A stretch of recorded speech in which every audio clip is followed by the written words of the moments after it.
करूं तेरे नाम पे जान फिदा, नाम बस एक जान, दो जहां फिदा, दो जहां से बेजी नहीं भरा, करूं क्या करोड़ों जहां नहीं।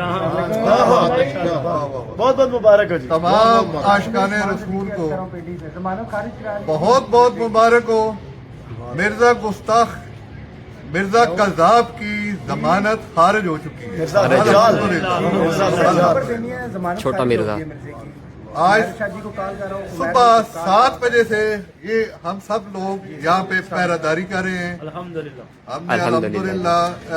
राजा खलील साहब ने और बंदा नाचीज ने और दीगर अहबाब ने आर्गूमेंट्स किए, उन्होंने कुछ फतावा पेश किए थे अदालत में। हमने अल्हम्दुलिल्लाह उन्हीं के फतावा के अंदर से उनका रद्द कर दिया। हमने अदालत को बताया कि ये आलम दीन नहीं है, ये एक ढकोसलेबाज, धोखेबाज और दीन का गद्दार है। इसने बहस में गुस्ताखे रसूल के जो हवालाजात उनकी तरफ से पेश हुए, हमने उनका भी रद्द उन्हीं की किताबों से किया। हमने बाइबल के हवालाजात भी अदालत में पेश किए जिसमें मलऊन के इस्तेमाल शुदा लफ्ज का कोई जिक्र नहीं है। इसी तरह हमने अदालत को बताया कि अगर हम ये फर्ज कर लें कि अमूमी तौर पर ईसाई कम्युनिटी अगर नबी करीम सल्लल्लाहु अलैहि वसल्लम की गुस्ताखी करती है तो उस सूरत में मुसलमानों पर किताल वाजिब हो जाता है, जबकि ऐसा नहीं है। तमाम काफिर जितने भी गैर मुस्लिम हैं वो नबी करीम सल्लल्लाहु अलैहि वसल्लम के गुस्ताख नहीं है। एक्सेप्शंस हैं, कुछ लोग नबी करीम सल्लल्लाहु अलैहि वसल्लम की गुस्ताखियां करते हैं जिनको रियासत बाकायदा सजा देती है। और आखिरी बात, आप सब आशिकाने रसूल को मुबारकबाद के साथ साथ मैं स्पेशली शुक्रिया अदा करता हूँ जनाब इमरान राजा खलील साहब एडवोकेट का, चौधरी जायद एडवोकेट का, चौधरी मुबशर एडवोकेट का, चौधरी रिजवान इलाई मेरा छोटा भाई इसका, चौधरी हारिस मेरा छोटा भाई, उस्मान साहब हैं, कुरैशी साहब हैं, हमजा मुस्तफाई साहब तशरीफ लाए हैं। अब नेक्स्ट क्वेश्चन क्या है कि जी अब बेल तो हो गई डिसमिस, अब एक जो मैंने लास्ट टाइम आपको बताया था कि what ever the proceeding is और वाज, जो भी थी या है या जो आगे होंगी प्रोसीडिंग्स, वो सारी प्रोसीडिंग्स में जो जो स्टेप आप लेते जाएंगे वो इंजीनियर मोहम्मद अली मिर्जा साहब की जो फाइल है उसका हिस्सा बनता जाएगा। यानी अभी बेल डिसमिस हुई, ये उनकी फाइल के साथ लग जाएगा, चलान के साथ लग जाएगा। अगर कल को खुदा ना खास्ता क्वैशमेंट जो फाइल की है, मैंने बताया था आपको कि क्वैशमेंट जो है ऊपर हाई कोर्ट में पेंडिंग है, तो अगर आप उससे पहले कोशिश करें कि आप काउंसिल ऑफ इस्लामिक आइडियोलॉजी का जो डिसीजन है उसको चैलेंज कर लें, और उसके अंडर जो है जब यूं ही वो नलिफाई होगा उसके बाद आपके सारे रास्ते ओपन हो जाएंगे, क्योंकि उसने एक बार लगा दिया है आपके सामने लाके एक, यानी जो आपके पास जो मुफ्ती मौलानाज और मदरसों के जो फतावा हैं उनको मदम कर दिया उसने, क्योंकि काउंसिल ऑफ इस्लामिक आइडियोलॉजी एक कॉन्स्टिट्यूशनल अदारा है और जजिस की नजर में कि भाई ये कॉन्स्टिट्यूशनल अदारा है, 2 जजिस रिप्रेजेंटेटर हैं और बहुत सारे मुफ्तियान कराम जो हैं, तो लिहाजा उसकी जो है वो एक वैल्यू होती है। आप इसको इस एग्जाम्पल से जो है वो समझ सकते हैं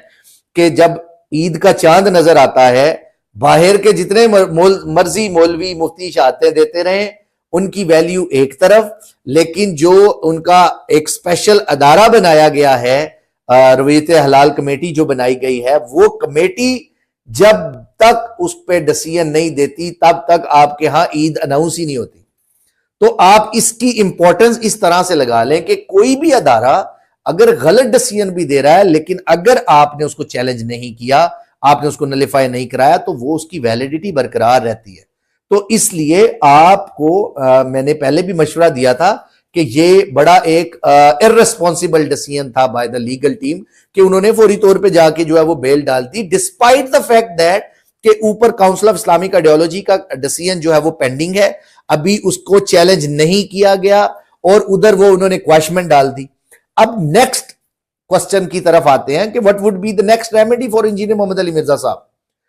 तो अब आप ये देखो कि एक तरफ क्वैशमेंट प्रोसीडिंग्स पेंडिंग है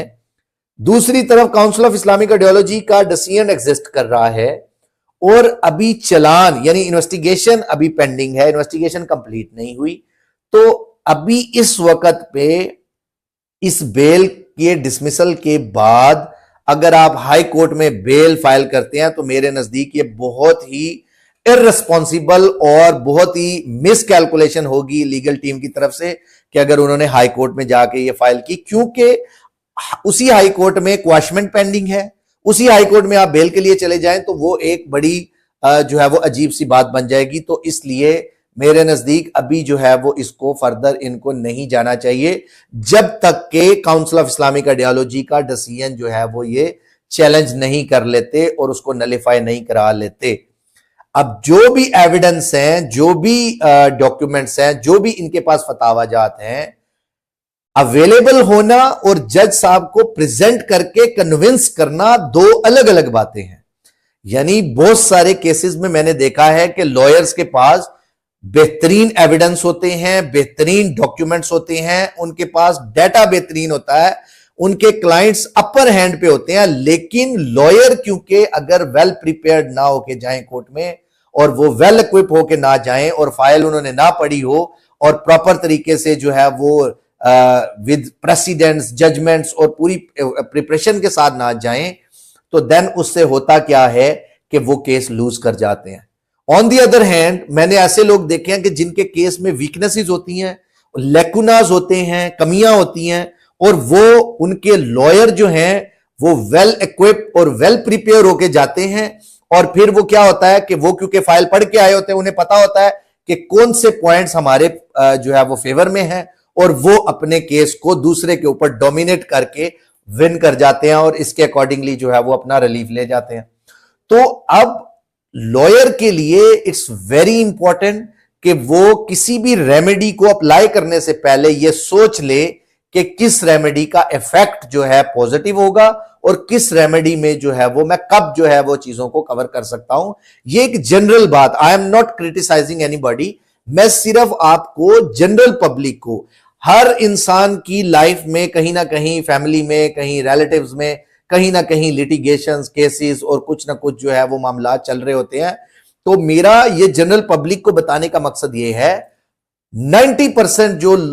क्लाइंट्स हैं, इवन जो लोग हैं जिनकी लिटिगेशन चल रही हैं, वो ये कॉमन मिस्टेक्स करते हैं। जिनकी क्रिमिनल लिटिगेशन है वो नॉर्मली पहले लॉयर हायर करने में कंजूसी करते हैं, बाद में जब केस खराब हो जाता है और फिर आगे अच्छे से अच्छा लॉयर हायर करने की कोशिश करते हैं, लेकिन उसका कोई फायदा नहीं होता। तो इसलिए आपको डे वन कोई अच्छी लीगल टीम या एक अच्छा लॉयर चूज करना होना चाहिए कि जो एक्चुअल प्रिपेयर होके, जो लॉयर आपको कन्विंस नहीं कर सकता वो ऑनरेबल जजेस को कैसे कन्विंस कर सकता है, ये इंपॉर्टेंट बात है।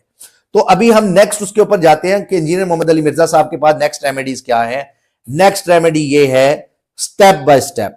देखिए time is very important. Number 1 के जो काउंसिल ऑफ इस्लामिक आइडियोलॉजी है उसका डिसीजन सबसे फर्स्ट प्रायोरिटी पे उसको चैलेंज किया जाना चाहिए। दूसरी बात, मैंने पहले भी बताया था कि ये जो क्वेश्चन प्रोसीडिंग अगर फाइल हुई है तो ये बेवकूफी है बाय द हाई कोर्ट कि जी उन्होंने जो है वो उसकी एग्जिस्टेंस के बावजूद काउंसिल ऑफ इस्लामिक आइडियोलॉजी के ऑर्डर की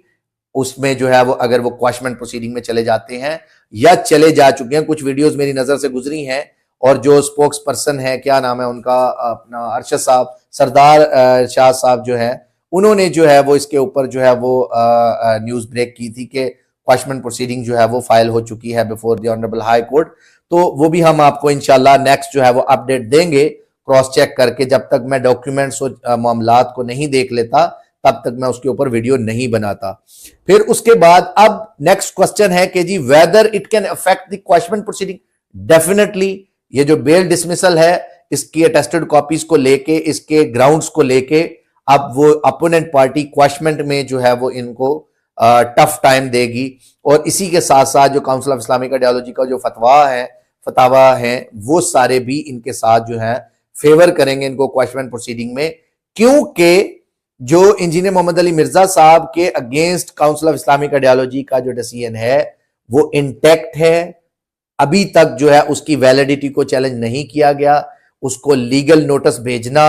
नॉनसेंस डिसीजन था। इससे जो है वो ये पता चलता है कि आपने कॉन्स्टिट्यूशनल अदारे को क्रिमिनल प्रोसीडिंग में लीगल नोटिस भेजा है। ये जो कुछ लॉयर्स जो है वो कह रहे थे कि जी ये स्ट्रेटेजिकली जो है वो हम ये नहीं कर रहे और स्ट्रेटेजिकली हम जो है वो स्ट्रेटेजी के अकॉर्डिंगली चल रहे हैं। देखिए, हर वो स्ट्रेटेजी मेरी नजर से फैटल है जो आपके क्लाइंट के लिए, इंजीनियर मोहम्मद अली मिर्जा साहब के लिए और उनके लिए जो है वो नुकसानदेह है। तो इसमें आपको किसी भी अच्छे बड़े क्रिमिनल लॉयर से अगर आप मशवरा कर लेंगे तो आपको आइडिया हो जाएगा कि जो लीगल नोटिस भेजा है वो बिल्कुल एक